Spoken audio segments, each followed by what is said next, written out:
Salam hörmətli müəllimlər, axşamınız xeyir olsun. Mən müəllimlərin işə qəbulu və sertifikasiyası üzrə təlimçi tarix müəllimi Rəhman Polad. Dövlətlərlə bağlı uyğunsuzluğu müəyyən edin. Yəni biz yanlışlıqları burada qeyd edəcəyik, biz yanlışlıqları cavab olaraq götürəcəyik. 1. Səfəvilər dövləti, 2. Osmanlı dövləti. A variantı. Artemi Volinski. Şirvan hakimləri şahın xəzinəsinə istədikləri qədər pul göndərirdilər. Bu yanlışdır. Bunu Volinski demir. Bunu Herber deyir. Hətta Herber deyir ki, bəylər mərkəzin göstərişi olmadan vergiləri artırırdılar. Yəni Volinski ilə bağlı olmadığına görə yanlışdır bu cavab. A variantı yanlış hesab olunur. B variantı. Xəzər dənizində hərbi donanma yaratmaq üçün İngiltərə, Hollandiya və Rusiya ilə danışıqlar apardı. Doğrudan da İngiltərə, Hollandiya və Rusiya ilə danışıqlar aparılıbdır. Lakin bu Səfəvi dövləti ilə bağlı deyil, bu Əfşarlar dövləti ilə bağlıdır. Nadir Şahla bağlı olan məsələdir. Belə bir nüans var, belə bir məqam qeyd olunub.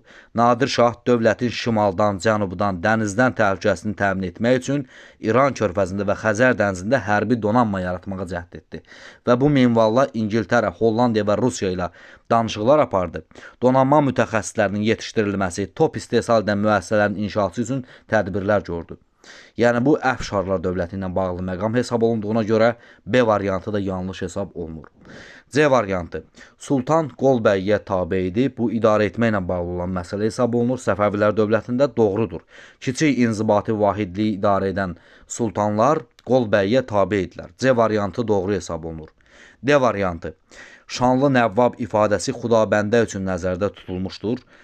Belə bir mənbə öz əksini tapmaqdaydı. İskəndər, Şanlı Nəvvab əlini böyük inayət və ehsanla açıb xəzinə qapılarını qapamadı və xeyli pul məsrəf etdi. Bu, Məhəmməd Xudabəndə ilə bağlı olan məqamdır, doğru hesab olunur. Y variantı. Şah 1. Abbas bütün İraqı Səfəvilər dövlətinə tabe edib, bəli.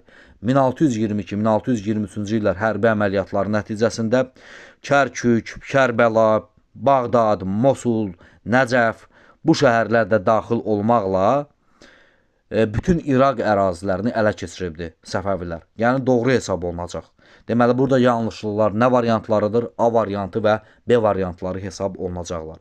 İkincisində Osmanlı dövləti ilə bağlı olan məqama diqqət edək. Venesiyalılar üzərində parlaq qələbə qazandı 2. Bəyazid. Bu doğru hesab olunur. Bəli, bununla bağlı bizim işimiz yoxdur. B variantı. Hind okeanı sahillərində xeyli ərazilər ələ keçirib Sultan Süleyman Qanuni. Bəli, güclü donanma nəticəsində Aralıq dənizində və Hind okeanı sahillərində xeyli ərazilər ələ keçiribdi Sultan Süleyman Qanuni. Bu doğru hesab olunacaq. C variantı. Xaslı